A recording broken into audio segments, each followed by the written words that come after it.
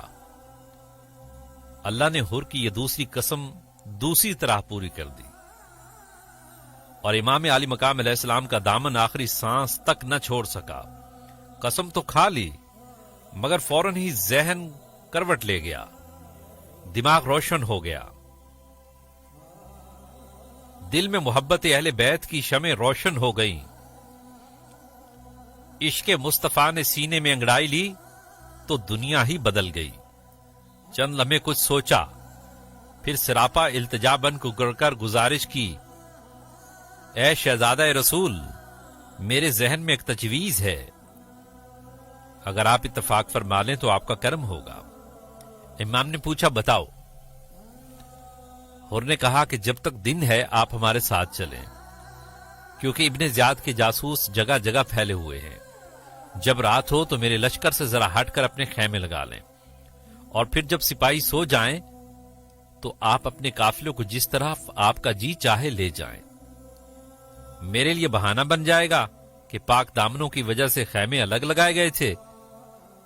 امام عالی مقام علیہ السلام نے یہ تجویز منظور کر لی اور حور کے لشکر کو یہ خطبہ دیا، اے لوگو، جب تم کسی حاکم کو دیکھو جو ظلم کرتا ہے اور خدا تعالیٰ کی قائم کی ہوئی حدود کو توڑتا ہے، خدا تعالیٰ کے وعدوں سے انحراف کرتا ہے اور کتاب و سنت کی مخالفت کرتا ہے اور مخلوق و خدا پر فسق و فجور کی حکومت کرتا ہے، تو ایسے حاکم سے قول و فعل کے ساتھ مخالفت کرو۔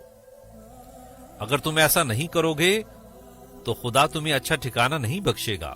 دیکھو، یہ لوگ شیطان کی پیروی اور رحمان سے سرکشی کرتے ہیں، ان کا فتنہ و فساد اظہر من الشمس ہے، اللہ کی متعین حدود کو توڑا جا رہا ہے، مال غنیمت پر ناجائز تصرف کیا جا رہا ہے، اللہ کے حرام کو حلال اور حلال کو حرام کیا جا رہا ہے۔ میں ان کی سرکشی اور فسق و فجور کو حق و صداقت اور عدل و انصاف میں تبدیل کر دینے کا زیادہ حقدار ہوں۔ تمہارے بھیجے ہوئے خطوط اور قاصد میرے پاس مسلسل پہنچتے رہے۔ تم نے قسمیں اٹھا اٹھا کر مجھ سے وعدہ کیا تھا کہ بے وفائی نہیں کرو گے اور میری بیعت پر قائم رہو گے۔ اگر تم اپنے عہد کی پابندی کرو گے تو یہ تمہارے لیے ہدایت کا راستہ ہے، کیونکہ میں حسین ابن حیدر کرار ہوں، فاطمہ بنت رسول کا بیٹا ہوں، رسول خدا کا نواسا ہوں۔ مجھے اپنا نمونہ بناؤ اور مجھ سے گردن نہ موڑو۔ اگر تم اپنا عہد توڑ کر اپنی گردن سے بیعت کا کلادہ نکال پھینکو تو یہ بھی تم سے بعید نہیں، کیونکہ تم میرے باپ حیدر کرار اور میرے برادر حقیقی حسن ابن علی اور چچا زاد بھائی مسلم ابن عقیل سے ایسا ہی کر چکے ہو۔ یہ درست ہے کہ تم لوگوں پر بھروسہ کر لینا خود کو فریب دینے کے مترادف ہے، لیکن یہ جان لو پہلے بھی تم نے اپنا ہی نقصان کیا ہے اور اب بھی تم اپنا ہی ضیاع کرو گے۔ تم لوگوں نے آخرت کا اپنا حصہ ضائع کر لیا ہے، اپنی قسمت خراب کر لی ہے۔ جو کسی سے کیا ہوا عہد و پیمان توڑتا ہے وہ اپنے ہی خلاف بد عہدی کرتا ہے۔ عجب نہیں کہ خداوند قدوس مجھے بہت جلد تم لوگوں سے بے نیاز کر دے۔ یہ خطبہ ارشاد فرمانے کے بعد امام عالی مقام حضرت حسین علیہ السلام کا قافلہ روانہ ہو جاتا ہے۔ ایک طرف حور کا لشکر جا رہا ہے اور ایک طرف ذرا ہٹ کر امام عالی مقام علیہ السلام کا نورانی قافلہ چل رہا ہے۔ چلتے چلتے مقام عزیب الحجانات پر پہنچ جاتے ہیں۔ وہاں پر کوفہ سے آنے والے 4 شخص امام علی مقام علیہ السلام کی بارگاہ میں حاضر ہوئے۔ آپ نے پوچھا کہاں سے آئے ہو؟ عرض کی کوفہ سے۔ فرمایا کوفہ کا حال بتاؤ۔ ان میں سے ایک شخص مجمع بن عبید اللہ عامری نے عرض کی کہ اے جگر گوشہ رسول، کوفہ کے حالات انتہائی ابتر ہو چکے ہیں. حکومت نے شہر کے رؤساء کو بھاری بھاری رشوتیں دے کر خرید لیا ہے اور وہ لوگ اشرفیوں کی بھری ہوئی تھیلیاں لے کر فروخت ہو چکے ہیں. وہ لوگ آپ کے پوری شدت سے مخالف ہیں. آپ کی تشریف آوری کو حکومت الہیہ سے بغاوت اور خروج کا نام دیتے ہیں. یزید کو امیر المومنین اور خلیفہ برحق سمجھتے ہیں. ان کے ضمیروں کی کنجی ابن زیاد کے ہاتھوں میں ہے. آپ نے پوچھا ہمارے قاصد کیس بن مصر کا حال سناؤ. عرض کیا کہ انہیں آپ سے محبت کرنے کے جرم میں چھت سے گرا کر شہید کر دیا گیا. آپ نے سنا تو فرمایا انا للہ و انا الیہ راجعون. کوئی اپنی منت پوری کر گیا اور کوئی ابھی کرنے والا ہے. یا اللہ ہمیں اور کیس بن مصر کو جنت الفردوس میں جمع فرما. قربان جائیں کیس تیرے مقدر کی بلندیوں کے کہ جنت کا سردار جنت میں تیری قربت کی دعا مانگ رہا ہے. کتنی عظیم ہے تیری شہادت اور کتنا اونچا ہے تیرا مقام. پھر ان میں سے ایک شخص ترماہ بن عدی نے عرض کیا اے شہزادہ رسول، آپ کو لشکر کی حراست میں رہنا مناسب نہیں. یا تو آپ ان لوگوں پر حملہ کر دیں اور ان کو شکست دے کر کوئی دوسری راہ اختیار کر لیں، یا پھر ہمارے ساتھ تشریف لے چلیں، کیونکہ اس لشکر کے علاوہ بھی ایک بہت بڑی فوج آپ کے مقابلہ کے لیے کوفہ میں تیار کھڑی ہے. خدا کی قسم میں نے اتنی بڑی فوج کبھی نہیں دیکھی. اس لیے اچھی بات تو یہی ہے کہ یا اب آپ ابھی ان پر حملہ کر دیں اور ہمیں آپ کے ساتھ شرکت کرنے کی سعادت حاصل ہو جائے، یا پھر ہمارے ساتھ چلیں اور ہم کوہ آجا کے دامن میں رہتے ہیں. وہاں پر ہم دشمن کے ہر قسم کے حملہ سے محفوظ ہیں.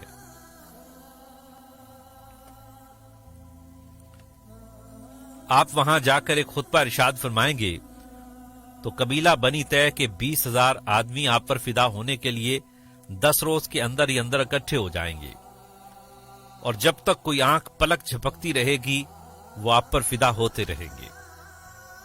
امام علی مقام علیہ السلام نے ان لوگوں کا شکریہ ادا کیا اور فرمایا کہ اللہ تمہیں جزائے خیر عطا فرمائے. ہم نے کوفیوں سے عہد کر رکھا ہے جس کی خلاف ورزی کرنا مشکل ہے. وہ چاروں ہی حسرت و یاس کی تصویریں بنے ہوئے قدم بوسی کر کے واپس ہو گئے.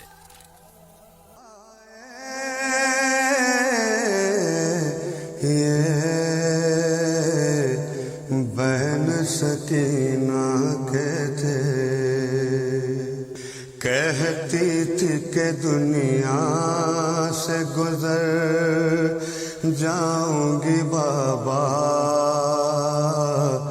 اور شام کے زنداہی میں مر جاؤں گی بابا. اب تم سے جدا ہو کہ کدھر جاؤں گی بابا. پارا ہے جگر پھر بھی ٹھہر جاؤں گی بابا.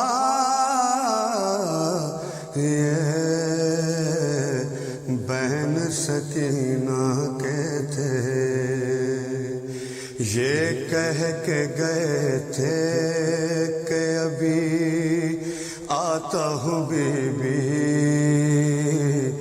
پانی کہیں مل جائے تو میں لاتا ہوں بی بی. میں خون جگر پیتا ہوں غم کھاتا ہوں بی بی. اللہ نگہبان ہے میں جاتا ہوں بی بی.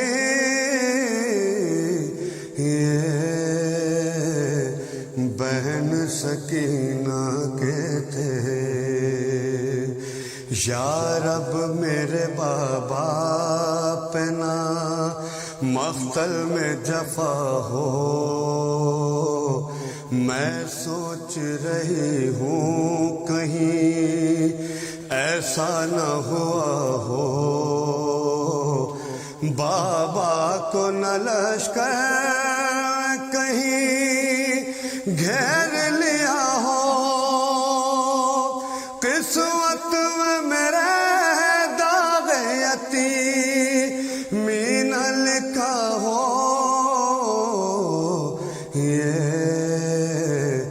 بہن سکینہ کے تھے، اللہ کسی کو نہ کرے بے سر و سامان، جس طرح سے ہم آل محمد ہیں پریشان، ایسا ہو جہاں میں نہ پریشان کوئی انسان، پامال نئے طرح سے ہو کوئی گلستان، یہ بہن سکینہ کے تھے،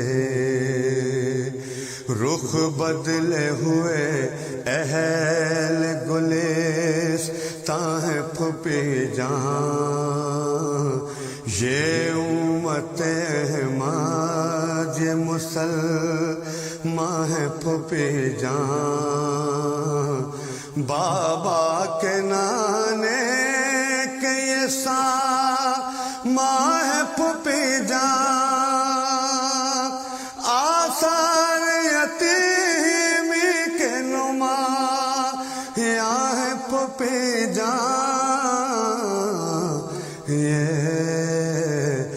بہن سکینہ کے تھے، بابا نہیں آئے، یہ بہن سکینہ کے تھے، کیوں اے پھوپھی اماں میرے بابا نہیں آئے، یہ بہن سکینہ کے تھے۔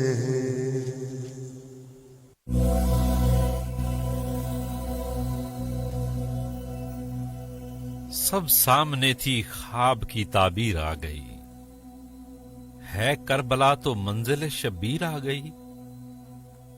امام علی مقام سیدنا امام حسین علیہ السلام نے اہل بیت کرام اور اپنے ساتھیوں سے مخاطب کر کے فرمایا، میرے غم گسار ساتھیو، حسین اپنی منزل پر پہنچ چکا ہے۔ یہی وہ مقام ہے جسے اللہ رب العزت نے میری شہادت گاہ کے لیے ازل ہی سے تجویز فرما رکھا ہے۔ اس میدان کو دیکھو، یہ میدان حشر کا نقشہ کھینچا گیا ہے۔ ان ہواؤں کو سونگھو، ان میں کرب و بلا، رنج و مصیبت اور آلام و غم کی مہکیں رچی ہوئی ہیں۔ یہی وہ مقام ہے جس کی نشانیاں میرے نانا حضور نے مجھ پر ظاہر فرمائی تھیں۔ یہی وہ جگہ ہے جس کے متعلق متعدد بار جبریل علیہ السلام نے سرکار دو عالم صلی اللہ علیہ وآلہ وسلم کی خدمت میں خدا تعالیٰ کا حکم پہنچایا کہ یہ حسین کی امتحان گاہ ہے۔ میں نے اس کو اچھی طرح جان لیا ہے، پہچان لیا ہے۔ میری نگاہوں نے اس کے ہر گوشہ کو اس سے پہلے اچھی طرح دیکھا ہوا ہے۔ میرے ابا جان حیدر کرار علی کرم اللہ وجہ الکریم نے بھی مجھے اس جگہ کے متعلق بتا رکھا ہے۔ وہ جنگ صفین سے واپسی کے وقت یہاں سے گزرے تو انہوں نے اس مقام پر خواب میں میری شہادت کا منظر ملاحظہ فرمایا تھا۔ یہ ارشاد فرما کر سبط پیمبر اٹھتے ہیں، نانا جان کے خواب میں بتائے ہوئے نقشہ کو سامنے رکھتے ہوئے اہل بیت اطہار کے خیمے نصب فرمائے، ذرا ہٹ کر دوسرے ساتھیوں کے خیمے لگوا دیے۔ نہر فرات بھی قریب ہی بہ رہی تھی۔ شہزادہ گلگوں قبا علیہ السلام نے مکمل طور پر امتحان کی تیاری فرما لی، آشیانوں کو سجا لیا گیا، اب بجلیوں کا انتظار تھا۔ لک و دک صحرا میں اہل بیت مصطفیٰ کا گلشن مہک رہا تھا۔ خزاں کی آندھیاں اسے اپنے لپیٹ میں لینے کے لیے پرتول رہی تھیں۔ 2 محرم کی صبح طلوع ہو چکی ہے۔ ابھی سپیدہ سحر نمودار ہی ہوا تھا کہ سامنے ریت کے پہاڑ نظر آئے، جیسے زمین و آسمان کے درمیان ریت کی ایک دیوار بنا دی گئی ہو۔ تھوڑی دیر کے بعد یہ ریت کی دیوار پھٹ گئی اور سامنے کوفہ کی طرف سے آتا ہوا ایک لشکر جرار نظر آیا۔ امام علی مقام علیہ السلام اور آپ کے ساتھیوں نے ایک دوسرے کی طرف دیکھا، ہر ایک کی نگاہ میں سوال بھی تھا اور جواب بھی۔ یہ کوفہ سے بھیجا ہوا ابن زیاد کا لشکر تھا، جسے اہل بیت کے چند گنتی کے جوانوں سے جنگ کرنا تھی۔ مورخ حیران ہو جاتا ہے کہ چند لوگوں کو گرفتار یا قتل کرنے کے لیے اتنی بڑی سپاہ کی کیا ضرورت تھی، لیکن وہ بھول جاتا ہے کہ ابن زیاد کے مشیر کوفی تھے اور کوفے والے جانتے تھے کہ زور ید اللہ ہی اور قوت خیبر شکن سے ٹکرانا آسان نہیں، اور دوسری وجہ یہ ہے کہ اس شیطانی فوج کا سپہ سالار عمرو ابن سعد تھا۔ یہ فوج کفار کے مقابلہ میں جا رہی تھی، لیکن مکمل اسلام سے ٹکرا گئی۔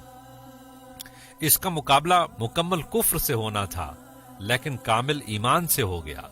اس کے سپاہیوں کو شہادت کا درجہ ملنا تھا، لیکن جہنم کا ایندھن بن گئے۔ یہ قدرت کے سربستہ اسرار و رموز ہیں اور قسمت کے کھیل ہیں، جو حق و باطل، ایمان و کفر، نور و ظلمات، ہدایت و گمراہی، جنت و جہنم، دن اور رات کی سرحدیں بالکل ساتھ ساتھ ہیں۔ مرج البحرین یلقیان کہ کون جانتا ہے کہ آنے والا لمحہ انسان کو کس طرف لے جاتا ہے۔ رحمانی قوت اور شیطانی طاقت ٹکرا رہی ہے۔ ایک طرف نحن اقرب الیہ من حبل الورید انسان کی شریانوں میں خون کے ساتھ گردش کرتا ہے، دونوں قوتیں اپنا اپنا کام کر رہی ہیں۔ انسان کس کی گرفت میں آتا ہے؟ یہ قسمت کی بات ہے۔ عمرو بن سعد کو ویلم کے کفار سے جہاد کرنا تھا۔ فتح حاصل کرنے کی صورت میں اسے خطہ رے کی حکومت ملنی تھی، اسے رے کا حاکم بننا تھا۔ اس کا مہر شدہ پروانہ اس کی جیب میں تھا۔ وہ بغرض جہاد ویلم کو جا رہا تھا کہ ابن زیاد نے اسے بلا لیا اور کہا، ابن سعد ابھی تم نے ویلم کا جہاد ملتوی کر دو۔ ابن سعد بولا، کیوں، کیا بات ہے؟ ابن زیاد کہتا ہے کہ حسین علیہ السلام اور اس کے ساتھی دشت نینوا میں داخل ہونے والے ہیں۔ تم نے ہر کو 1000 سپاہیوں کے ساتھ ان کی گرفتاری کے لیے بھیج دیا ہے، اور اب تم بھی جاؤ، پہلے ان سے مقابلہ کر کے ان کو قتل کرو اور اس کام سے فارغ ہو کر ویلم کی طرف چلے جانا۔ ابن سعد بولا، جناب مجھے میرے کام پر جانے دیں، 1000 سپاہی کافی ہوتے ہیں۔ حسین علیہ السلام کے ساتھ چند ساتھی ہیں جن پر ہر آسانی سے کامیابی حاصل کر لے گا۔ میں نے ہر کو سب کچھ اچھی طرح سمجھا کر روانہ کیا ہے۔ ابن زیاد بولا، بحث کی ضرورت نہیں، تم پہلے حسین علیہ السلام کو قتل کرو گے، پھر دوسرے کام ہوں گے۔ ابن سعد بولا، میرے لیے یہ مشکل امر ہے، لہذا مجھے اس کام سے معاف رکھا جائے۔ ابن زیاد بولا، لاؤ پھر وہ عہد نامہ مجھے دے دو جس پر تمہیں رے کی حکومت دینے کا معاہدہ لکھا ہوا ہے۔ ابن سعد گھبرا کر، مجھے ایک رات سوچنے کی مہلت دی جائے۔ ابن زیاد بولا، اجازت ہے، لیکن کل تمہیں ان 2 باتوں میں سے ایک کرنا ہوگی، یا تو حسین علیہ السلام کا سر کاٹ کر لانا ہوگا یا رے کی حکومت کا نوشتہ واپس کرنا ہوگا۔ ابن سعد صبح جواب دینے کا وعدہ کر کے واپس آ گیا۔ ساتھیوں سے مشورہ کیا، سب نے بیک زبان قتل حسین سے منع کیا، اور اس کے بھانجے حمزہ بن مغیرہ نے کہا کہ رے کی حکومت تو نہایت معمولی چیز ہے، اگر تمام جہان کی سلطنت بھی ملتی ہے تو اسے چھوڑ دینا اس سے بدرجہ بہتر ہے کہ خدا تعالیٰ کو دشمن اہل بیت رسول اور قاتل حسین بن کر ملے۔ ابن سعد نے سب کے مشوروں کو سنا، دماغ میں 2 مختلف خیال لے کر سونے کی تیاری کرنے لگا، لیکن نیند کہاں آتی۔ انتہائی ذہنی کشمکش کا عالم ہے۔ ایک طرف رے کی حکومت ہے، دوسری طرف نواسہ رسول سے ٹکرانا ہے، ایک طرف دنیا ملنے کی توقع ہے، دوسری طرف دین کی گردن پر چھری چلانا پڑتی ہے۔ ایک طرف دنیا کی بادشاہی ہے، دوسری طرف آخرت کی سرخ روئی ہے۔ ایک طرف دنیا کا تخت ہے، دوسری طرف جنت سے محرومی کا ڈر ہے۔ ضمیر اور نفس امارہ میں جنگ جاری ہے۔ رحمانی اور شیطانی قوتیں پوری شدت سے ٹکرا رہی ہیں۔ ابن سعد نے سوچا، رے کی حکومت چھوڑ دوں، لیکن اس کی طرف دل مائل ہے۔ قتل حسین کی مذمت گوارا کر لوں، لیکن قتل حسین کی سزا جہنم کی وہ آگ ہے جسے روکا نہیں جا سکتا، اور رے کی سلطنت آنکھوں کی ٹھنڈک ہے۔ یہ آخری آواز تھی۔ ذہن میں اٹھنے والا طوفان تھم گیا۔ فیصلہ ہو چکا تھا۔ ضمیر مر گیا، امارہ جیت گیا۔ شیطانی پنجہ کی گرفت مضبوط ہوتی گئی۔ دل نور ایمان سے خالی ہو گیا۔ ابن سعد شقاوت کا پتلا بن گیا۔ دنیا کی ہوس نے اس کے کان بہرے کر دیے، آنکھیں اندھی ہو گئیں، دل پر مہر لگا دی گئی۔ اب اس کے اندر سے مسلسل ایک ہی آواز آ رہی تھی، امام مظلوم کو قتل کرو اور رے کی حکومت حاصل کرو۔